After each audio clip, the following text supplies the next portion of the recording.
ګران لیدونکو السلام علیکم، وخت مو په خیر، ستړي مشي دوستانو. خبره به کوو په دغه ویډیو کې د 2020 PSL پاکستان سوپر لیګ چې د نړۍ ډېر مشهور لوبغاړي په لوبېږي. دوستانو خبره به کوو چې آیا په دې کې به افغان لوبغاړي موجود وي او که نه وي. دوستانو که چېرته ویډیو مو خوښه شوه ویډیو در سره لایک یو، که زموږ چینل ته نوي یو نو زموږ چینل در سره سبسکرایب کړئ.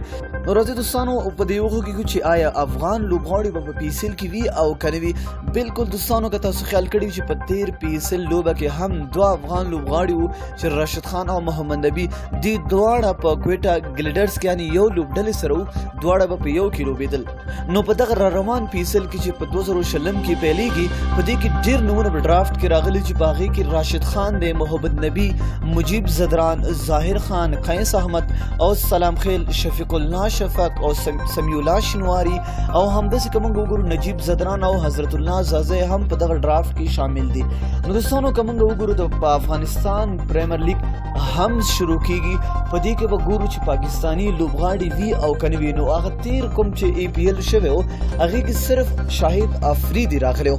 نو که چېرته پاکستانی لوبغاړي په APL کې شامل شول نو کیدای شي دا افغان لوبغاړي هم PSL ته لاړ شي، او که چېرته په APL کې کوم پاکستانی لوبغاړي ونه لوبېدل نو د هغې ریاکشن به هم افغان لوبغاړي پاکستان ته ښایي، کیدای شي یو هم پکې لاړ نه شي.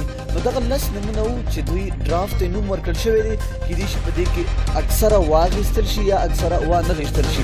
نو دوستانو دغه کوم لوبغاړي چې ما درته نومونه واخیستي دا ټول په ډرافټ کې راغلي دي، دا نومونه ټول په PSL کې ورکړل شوي دي. نو ګورو چې د کوم لوبډلې لخوا دوی اخیستل کېږي او کوم لوبډلې سره دوی لوبېږي. نو دوستانو تاسو لاندې په کمنټ کې خپل نظر راسره شریک کړئ چې یا دغه افغان لوبغاړي پاکستان PSL کې لوبېدل پکار ده او که نه ده. نو دوستانو که ویډیو مو خوښ شوي وي ویډیو در سره لایک کړئ او د خپلو دوستانو سره شیر کړئ. تر بلې ویډیو د الله په امان.